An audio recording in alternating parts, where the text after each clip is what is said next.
পাহাড়িদের জীবন জুমঘর ছাড়া কল্পনাই করা যায় না। পাহাড়ের কোলে বাঁশ কাঠের ছোট্ট একটা ঘর। জুমঘর মানে ফসলের ঘ্রাণ, দিন শেষে একটু জিরিয়ে নেওয়া, গল্পে গল্পে হারিয়ে যাওয়া। এই জুমঘরের ভেতরে একরাশ শস্যের গন্ধ, ঘরের কোণে শুকোতে দেওয়া হলুদ। দিনের পর দিন এখানে ফসলের গল্প লেখা হয়, ক্লান্ত শরীর জিরিয়ে নেয়, হাসির ফোয়ারা ছোটে। আজ আমি সেই জুমঘরে খুব কাছ থেকে পাহাড়ি মানুষের জীবন দেখতে এসেছি। পাহাড়িদের কাছে এই ঘর যেমন দরকারি, আমার মতো ভ্রমণ পিপাসু মানুষের কাছেও অদ্ভুত এক আকর্ষণ, যেন এক অদৃশ্য টান যা মানুষকে বারবার ফিরিয়ে আনে পাহাড়ের কাছে, নিঃশব্দ প্রকৃতির কাছে।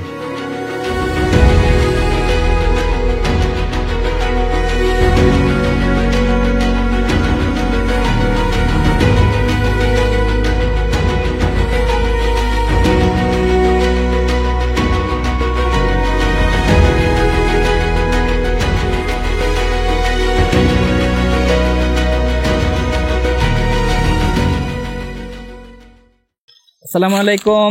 আছি বান্দরবনের দারুণ সুন্দর একটা পাড়ায়। পাহাড়ের গ্রামগুলোকে পাড়া বলে। এটা খুব ছোট্ট একটা পাড়া। আমি আরও একটা ভিডিও আগে আপনাদেরকে শুধু এই পাড়ার গল্পই বলেছি। এই পাড়াটায় আমার আসার প্ল্যান ছিল, সে কথা আপনাদের বলেছি। আমি কিছু জিনিস আপনাদেরকে সবসময় দেখাই, কোনো ঝর্ণা, কোনো পাহাড় চূড়া, কোনো একটা ডেস্টিনেশন থাকে। এবার আমার ডেস্টিনেশন হচ্ছে এই গ্রাম, গ্রামের মানুষ। গ্রাম দেখানো, কোনো বস্তু দেখানো খুব সহজ, গ্রামটা তো খুব সহজে আপনাদের দেখিয়ে ফেলেছি। কিছু জিনিস আমার চোখ দিয়ে আমি সবসময় দেখি, যেটা আপনাদেরকে ওইভাবে দেখানোর দুঃসাহস কখনো করিনি, কারণ আমি জানি না এটা আমি কতটুকু পারবো। তবে প্রথমবারের মতো আজকে একটু চেষ্টা করব এই গ্রামের মানুষের জীবন কিছুটা আপনাদের দেখাতে।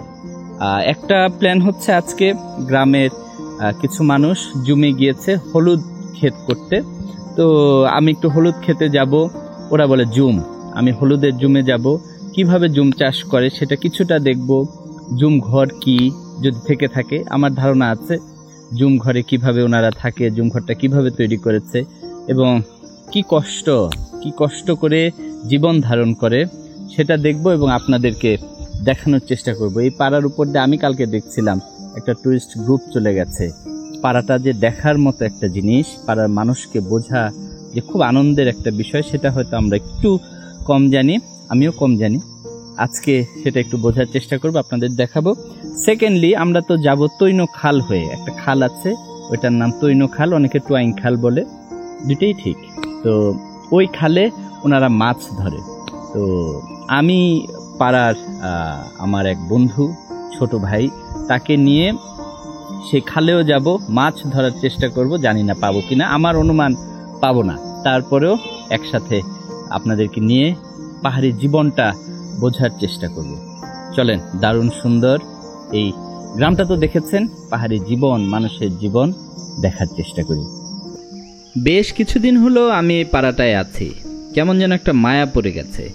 পাহাড়ে খুব বেশি দিন এক জায়গায় থাকলে এই এক সমস্যা, পাড়ার মানুষ, পাড়া, সব কিছুর প্রতি মায়া পড়ে যায়।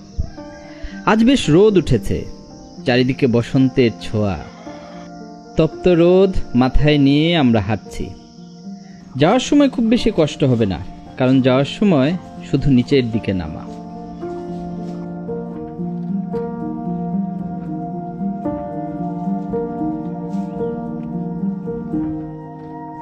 অল্প কিছু সময় পর আমরা একটা সবুজ বনে চলে আসছি। পাহাড়ের এই পাশটাতে সবসময় রোদটা কম পড়ে এবং এই পাশে জুমও হয়নি কখনো, সেজন্যই এখানে বেশ বড় বড় গাছ আছে, চারপাশটা সবুজে ভরা। এমন রাস্তায় সারা দিন হাঁটা যায়।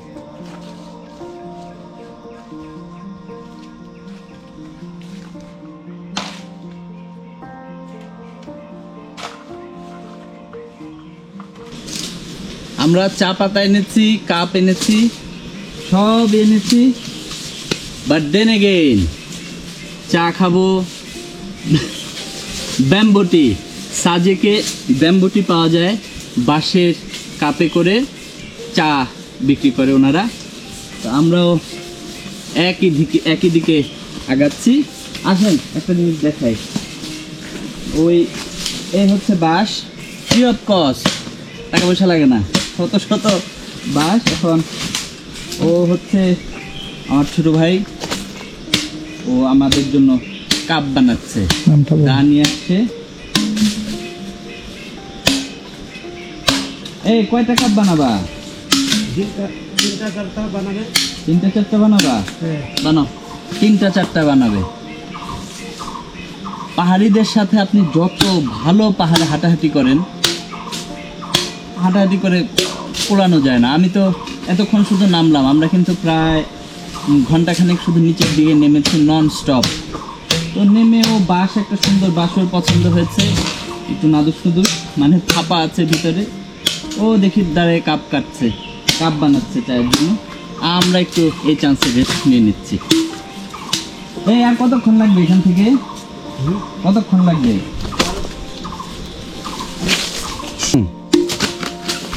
ও ক্রন্তং এর একটা জিনিস দেখাই, একটা সুন্দর জিনিস দেখাই। দাঁড়াও, ওটাকে একটু না, হাতে লাগবে। এই যে তোমার গার্লফ্রেন্ড যেটা দিছে, এটা মানুষ জানতে চায়। এটা হচ্ছে ওর গার্লফ্রেন্ড এই ছোট ছোট পুঁতিগুলো কিনেছে, তাই না? কিনে তারপরে হচ্ছে এটা ওকে বানাই দিছে। এটা মানে হচ্ছে হি ইজ এঙ্গেজ। এখন বাকিটা সৃষ্টিকর্তার ইচ্ছা, এটা ওর ভাষ্য, বাট হি ইজ এঙ্গেজ। এখন অন্য কোনো মেয়ে আর ওর দিকে তাকাতে পারবে না। দেখছেন কি সুন্দর, লজ্জা পাচ্ছে। এই কানের দুল কে দিছে? সকালে যে কানের দুল ইয়ে করলা, হ্যাঁ বলো কি? ওইটাও এটা ওর গার্লফ্রেন্ড দিয়েছে। যাক, বেশি পার্সোনাল কথাবার্তা হয়ে যাচ্ছে। এখন কাপ বানানো দেখেন।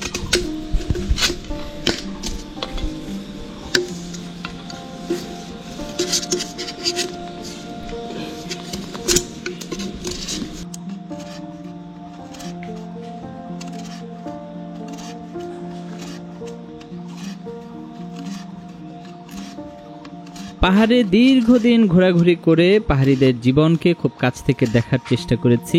সেই দর্শন থেকে একটা জিনিস আমার কাছে খুব পরিষ্কার, পাহাড়িরা খুব ভালো করে জানে পাহাড়ের কোন জিনিসটা কিভাবে ব্যবহার করতে হয়, এবং যে কয়টা জিনিস তারা পাহাড় থেকে সংগ্রহ করে ব্যবহার করে তার মধ্যে আমার কাছে মনে হয় সবচাইতে বহুল ব্যবহৃত হচ্ছে বাঁশ।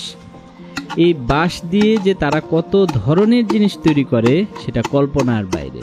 তাদের বাড়িঘরের ভিতরের তৈজসপত্র, আসবাবপত্র থেকে শুরু করে ব্যাগ, বাঁশি তো আছেই, এছাড়াও আরও নানান ধরনের বাদ্যযন্ত্র, সব কিছুতে বাঁশের ব্যবহার। আর দেখেছেন ও কত সুন্দর করে, কত সহজে একটা কাপ বানিয়ে ফেলেছে। এটা পরিশ্রমের কাজ, কিন্তু এটায় যে ও খুব অভ্যস্ত সেটা বোঝা যায়। যা হোক, আমাদের 5টা কাপ রেডি হয়ে গেছে। কাপ সাথে নিয়ে আবার আমরা হাঁটা শুরু করেছি। আজকের দিনে আমার কাছে সকালে মনে হয়েছিল খুব কষ্টের একটা দিন হতে চলেছে, হয়তো তীব্র রোদে সারাদিন হাঁটতে হবে, কিন্তু এমন শান্তির একটা রাস্তা দিয়ে যে আজকে হাঁটবো সেটা কল্পনাই করিনি। শান্তির মাত্রা আরও বেড়ে গেল, সামনে পানিরও দেখা পেয়ে গেছে। এটা আমরা হাঁটতে হাঁটতে, এখন তো শুষ্ক, সে কারণে পানির খুব সংকট। এই জায়গাটার একটা মজার জিনিস দেখেন, পানি কিন্তু কোথাও থেকে আসছে না, মানে কোনো ঝিরি বা কোনো পানির সোর্স নেই। এটা হচ্ছে মাটির নিচ থেকে, মূলত হচ্ছে পাহাড় চুইয়ে এই জায়গাটায় পানি আসে, এবং এটা খাওয়ার পানি, ড্রিঙ্কিং ওয়াটার।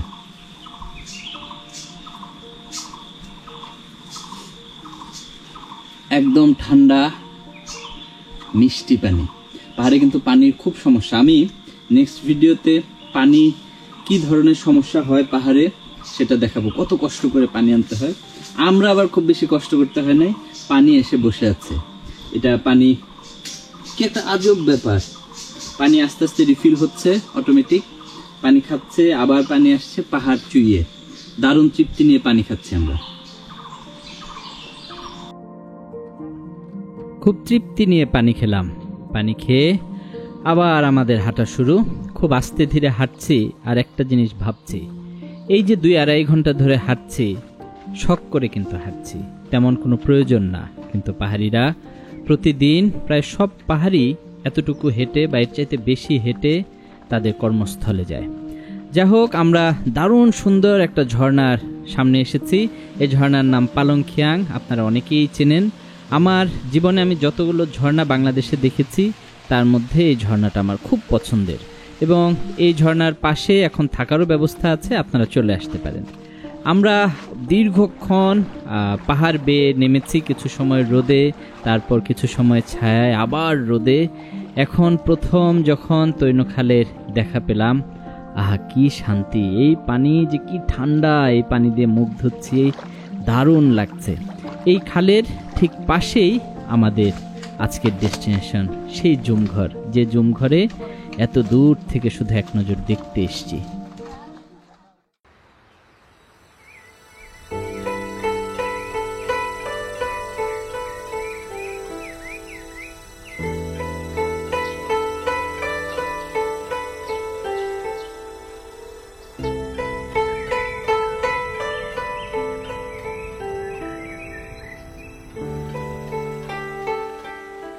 এই যে খালটা দেখছেন, এর নাম তৈনখাল। কেউ কেউ একে টোয়াইং খালও বলে, দুটোই ঠিক। এখন শুষ্ক মৌসুম, তাই পানির প্রবাহ কম, কিন্তু বর্ষায় এই খাল ভয়ঙ্কর রূপ নেয়। চারপাশ সবুজে ঢেকে যায়, পানি গর্জন করতে করতে বয়ে যায় পাহাড়ের বুকে। কিন্তু আমি এসেছি শুষ্ক মৌসুমে, লাভ হয়েছে এক জায়গায়। এখন আমি পাহাড়ের রঙের খেলা দেখতে পাচ্ছি। শুধুই সবুজ নয়, তার সঙ্গে লাল, হলুদ আর খয়েরি মিশে এক অপূর্ব চিত্রকলা তৈরি হয়েছে।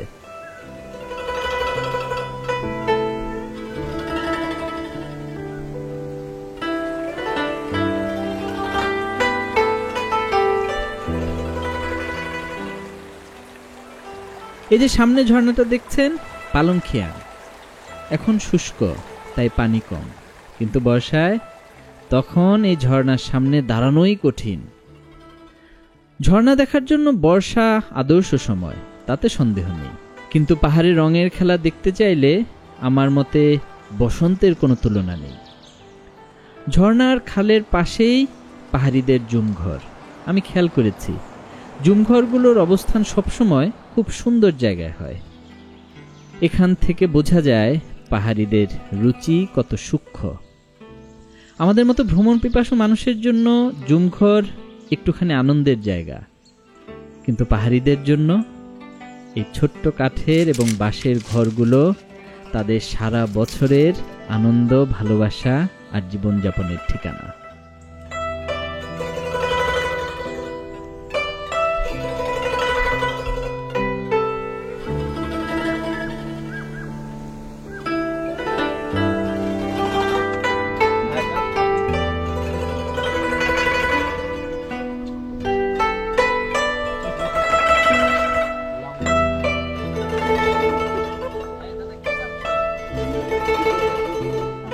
ওরা যেটা খাচ্ছে আপনারা দেখলেন, এটা হচ্ছে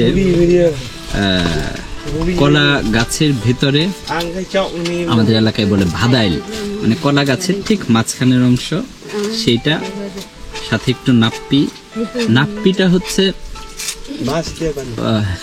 হ্যাঁ, নাপ্পিটা হচ্ছে সামুদ্রিক মাছ, ওয়েস্টেজ মাছ যেটা, সেটা দিয়ে নাপ্পি বানানো, প্রচুর ঝাল এবং খুব লবণ। জিনিসটা খেতে খারাপ না। ব্যাপারটা হচ্ছে নাপ্পিটা ব্যাপারে একটা অস্বস্তি কাজ করে অনেকের। নাপ্পিটা হচ্ছে আপনি যদি লইট্টা মাছের যে শুটকি, সেটা যদি খান তাহলে আপনি নাপ্পি খেতে পারবেন। জিনিসটা খারাপ না আমরা মনে করি। সাথে আবার যেটা খাচ্ছে ওরা, সেটা হচ্ছে তেঁতুল।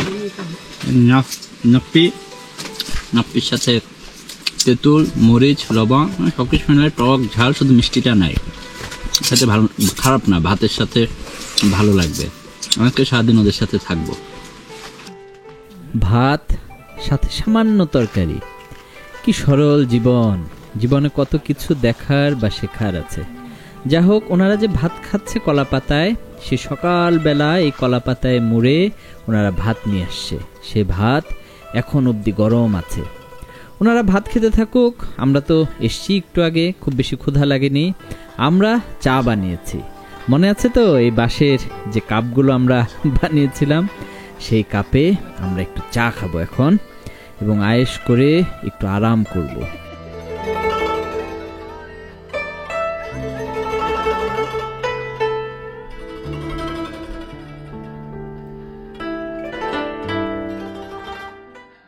চা খাওয়া শেষ, এখন যাচ্ছি মাছ ধরতে। মাছ ধরার অভিজ্ঞতা কখনোই আমার খুব বেশি ভালো না, কোনো সময়ই কোনো বড় মাছ পাই না। একবার রমেয়াখুমে মনে আছে সারা রাত চেষ্টা করে কয়েকটা ব্যাঙ আর ছোট্ট কয়েকটা মাছ পেয়েছিলাম। ব্যাঙগুলো আমরা খাইনি, তবে মাছগুলো খেয়েছিলাম। আজকে টার্গেট হচ্ছে ছোট মাছ ধরা, সাথে নিষিদ্ধ কারেন্ট জাল। আজকে আমরা এই জালটা কিছুক্ষণ পেতে রেখে তারপরে আবার আসব, দেখি কি অবস্থা হয়। তবে খালে যে পরিমাণ পানি, তাতে মাছ পাওয়ার সম্ভাবনা বলতে গেলে খুবই কম। খুব ছোট ছোট কিছু মাছ হয়তো পেতে পারি। এই ছোট্ট ছেলেটা, ও হচ্ছে কারবারি দাদার ছেলে। ও আজকে স্কুল না গিয়ে আমার সাথে এসছে মাছ ধরবে বলে। জানি না কি হয়, তবে ইচ্ছা আছে আজকে রাতে মাছ দিয়ে ভাত খাবো। যাই হোক, আমরা পানি নিয়ে আবার জুম ঘরে যাচ্ছি। চলেন আপনাদেরকে একটু জুম ঘরের ব্যাপারে কিছু জিনিস বলা যাক। আমরা এখন একটা জুম ঘরে আছি। আপনারা তো অনেকেই, সবাই মোটামুটি জুম ঘর সম্পর্কে জানেন। তারপরেও যারা জানেন না তাদের উদ্দেশ্যে আমি দুটো কথা বলতে চাই। সেটা হচ্ছে জুম ঘর, মূলত এই ঘরটা হচ্ছে একটা টেম্পোরারি ঘর। এখান থেকে আপনারা তো দেখলেন, ওনাদের গ্রাম থেকে আমার এই পর্যন্ত আসতে প্রায় 2 ঘন্টার মতো সময় লাগলো। তো ওনারা এখানে এসে কাজ করে যে কোনো প্রয়োজনে তো আবার উপরে যেতে পারে না। বা এখানে যেমন এটা একটা জুম ছিল, আমি আপনাকে দেখাই। এই যে এই পুরোটাই জুম ছিল, এখন ওনারা জুম থেকে ফসল নিয়ে এসছে। তো সেই ফসলগুলো নিয়ে আবার পাড়ায় যাওয়া, তার চাইতে যেটা করে ওনারা ফসলটা এখানে এনে সর্টিং করে তারপর এখান থেকেই বিক্রি। শুধু যে ধানগুলো হয়েছে, আর জুমের আরেকটা ব্যাপার হচ্ছে, জুমে অনেক ধরনের ফসল হয়, হলুদ, ধান, মরিচ। ধানটা নিয়ে গেছে, এখন হলুদের বাছাই চলছে। তো এই জুমঘরটা আপনারা ধরেন খুব সুন্দর একটা জুমঘর একটা লোকেশনে দেখলেন, আগামী বছর আসবেন সেটা কিন্তু আর থাকবে না। এই ক্ষেতটাতে, এই পাহাড়টাতে এই বছর জুম হয়েছে, মিনিমাম 5 বছর, কোথাও 7 বছর পরে আবার এখানে হবে। আর ওনারা যে হলুদ ঠিকঠাক করছে, হলুদ সর্টিং করছে, ওনারা একটু অস্বস্তি বোধ করে। তারপরেও আপনাদের বোঝার জন্য আমি একটু দেখাই, সমস্যা নেই। এই যে সম্পূর্ণটা হচ্ছে হলুদ সর্টিং করে পরিষ্কার করে ওখানে রাখা হয়েছে। ভয়ঙ্কর গরমের মধ্যে দাদা তো এবার 5 মণ পেয়েছেন, 5 মণ হলুদ পেয়েছে। চাল পেয়েছেন কতটুকু? ধান 400 কেজি, তাহলে 4 হাড়ি, 400 হাড়ি। সর্বনাশ, 400 হাড়ি, এক হাড়িতে হচ্ছে 14 কেজি, কোথাও কোথাও 16 কেজি। অনেক ধান হয়েছে। যাক, আর এই হচ্ছে এটাতে করে, এই যে এটাই হলুদগুলো সর্টিং করে এটা বিক্রির জন্য নিয়ে যাবে। অনেক অনেক হলুদ হয়েছে, অনেক ফসল হয়েছে, এটাও খুব আনন্দের বিষয়। মূলত জুম ক্ষেত সম্পর্কে বললাম। এই হচ্ছে জুম চাষ, পাহাড়ের ঢালে যে ফসল হয়, যে ক্ষেতটা হয়, এটা হলো জুম ক্ষেত। জুম ক্ষেতকে কেন্দ্র করে যে ঘর, এই যে হলুদগুলো কিন্তু এখানেই আছে, এখান থেকে গ্রামে নিয়ে যায়নি, এখান থেকেই বিক্রি হবে, এই খাল ধরে দুশ্রী বাজার চলে যাবে। এই হচ্ছে বিষয়। আমরা ওনাদের সাথে প্রায় 2.5-3 ঘন্টা আছি, গল্প করছি, জুম সম্পর্কে জানছি, খাওয়া দাওয়া করছি, চা খেলাম একসাথে সবাই। পাশেই টোয়াইং খাল, একটু আগে জাল পেতে এসছি। চলেন দেখি মাছ কিছু পাওয়া যায় কিনা। চলো।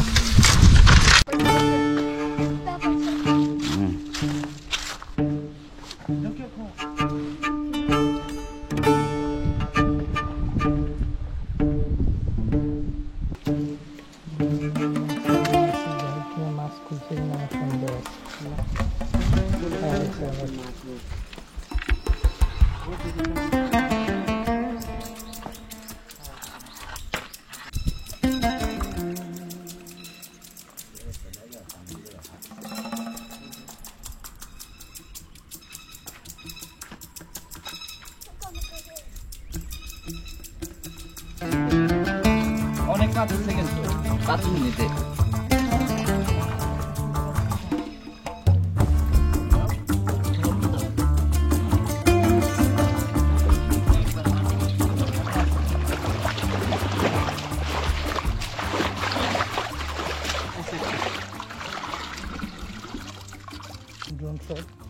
বরাবরের মতোই আমি হতাশ।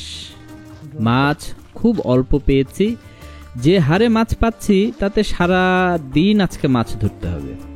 সে ধৈর্য আমার নেই। আমি একটা বিশাল পাথরের উপর শুয়ে শুয়ে আকাশ দেখছি।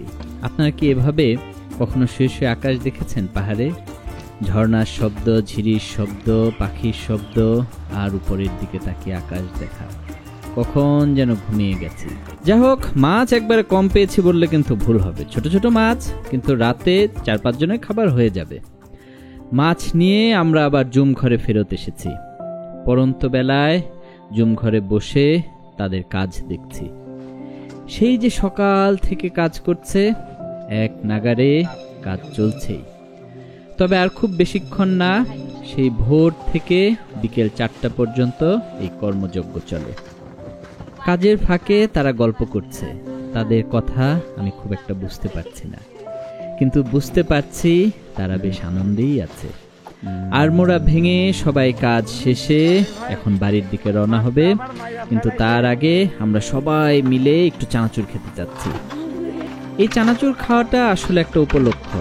সবাই মিলে একসাথে একটু গল্প করা, শেষ বিকেলের আড্ডা বলতে যা বোঝায়। একসাথে এখন চানাচুর খেয়ে আমরা পাড়ার দিকে রওনা হব। কাজ শেষে গোসল করে ওনারা পাড়ায় চলে যাবে, কিন্তু আমরা কিন্তু যাচ্ছি না। আমরা পাহাড়ের উপরে কোনো একটা জুম ঘরে বসে সূর্যাস্ত দেখব আপনাদের সাথে নিয়ে।